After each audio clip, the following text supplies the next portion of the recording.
안녕. 나는 독후감 쓰는 찍찍이 야옹이야.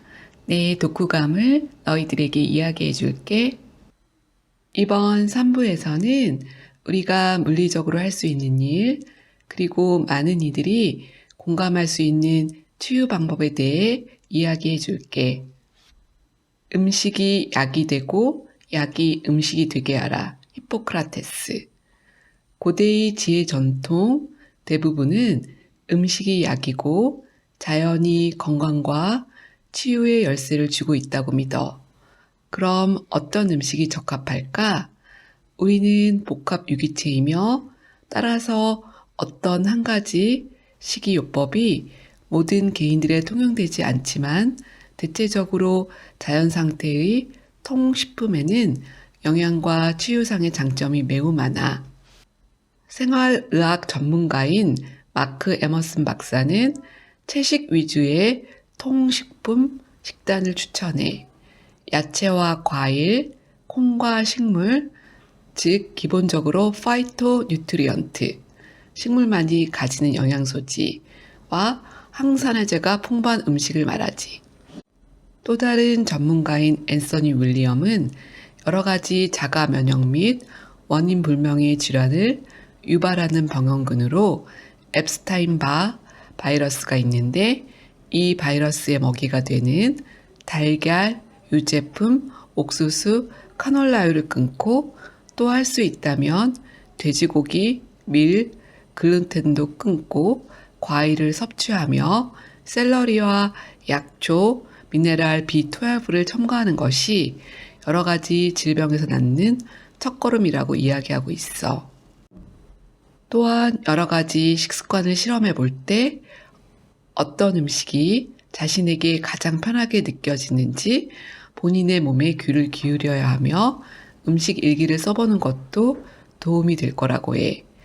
아유르베다에서는 질병의 6단계를 보여주는데 1. 축적 2. 악화 3. 확산 4. 국부화 5. 표현 6. 변형이래. 그러므로 우리는 무언가가 우리에게 축적되지 않도록 해야 해. 나쁜 음식, 그리고 더 나쁜 것은 부정적인 감정을 마음에 쌓아두는 것을 피해야 하지. 우리는 우리 몸과 마음, 생명의 찌끄러기나 잡동사니를 청소하는 자체 시스템을 찾아야 해. 여기서 단식에 대해 이야기해 볼까?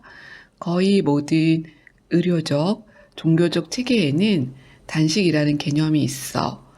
이것은 특정 영적 상태와 아울러 몸이 온갖 질병을 몰아내도록 도와주는 방법이지. 모든 동물은 다치거나 아플 때 본능적으로 단식을 해.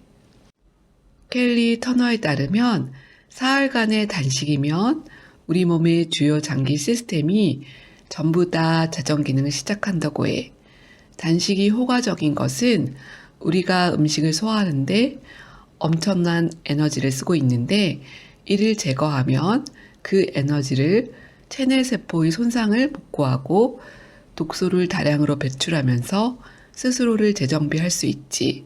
그러므로 단식은 우리 몸과 마음을 정화하고 병을 치유하는데 좋은 방법일 수 있어. 한편 자연에는 굉장한 치유의 힘이 있지. 한 심리학자가 회복 중인 환자를 대상으로 한 연구에서 잎이 무성한 나무가 내다보이는 창가에 앉아있던 환자들이 벽돌벽을 보게 한 환자들보다 더 빨리 회복되었고 진통제를 적게 소모했으며 스스로 합병증이 적었어.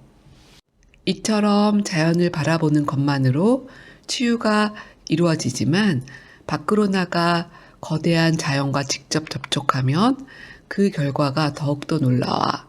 땅에는 전하를 띤 자유전자가 무제한으로 들어있어. 많은 연구자가 밝혀냈듯이 맨발로 땅을 접촉할 때 맨 발바닥을 통해 이런 산화방지 기능이 있는 이온을 다량 흡수하게 되어 급성 만성염증을 줄인다고 해.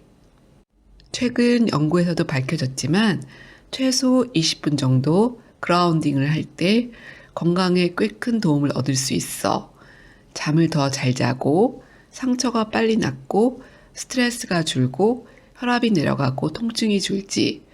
우리나라도 말기 암이셨던 분이 맨발로 걷고 나서 암이 다 치유된 후 쓴 책으로 맨발 걷기가 유행이 되어가고 있어.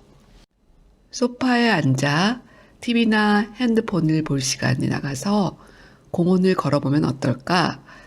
그리고 나무가 많은 숲, 바다 모두 우리 몸에 엄청난 좋은 유익을 주고 몸과 마음, 영을 다 치유할 수 있으니 이번 주에 가까운 곳으로 나가보면 좋을 것 같아. 우리는 빠른 방법으로 치유를 원하지만 대체의학이나 여러 가지 자연치료는 시간이 들고 경우에 따라서 돈도 많이 들지. 그러나 요가나 명상 같은 고대의 수행법은 거의 돈이 들지 않고 우리 몸의 균형을 회복할 수 있는 방법이야. 명상을 규칙적으로 하면 신체적, 영적인 변화에 강력한 도구가 될 수 있어. 또한 우리의 상상력을 시각화해서 우리 몸의 타고난 치유 메커니즘을 활용해 몸의 질병을 치유하고 건강해질 수 있지. 그리고 무엇보다 감사를 느끼는 마음이 중요해. 두려움을 느낄 때 우리 몸이 괜찮다고 시각화하거나 상상하기란 어렵잖아. 그때 감사를 해야 해.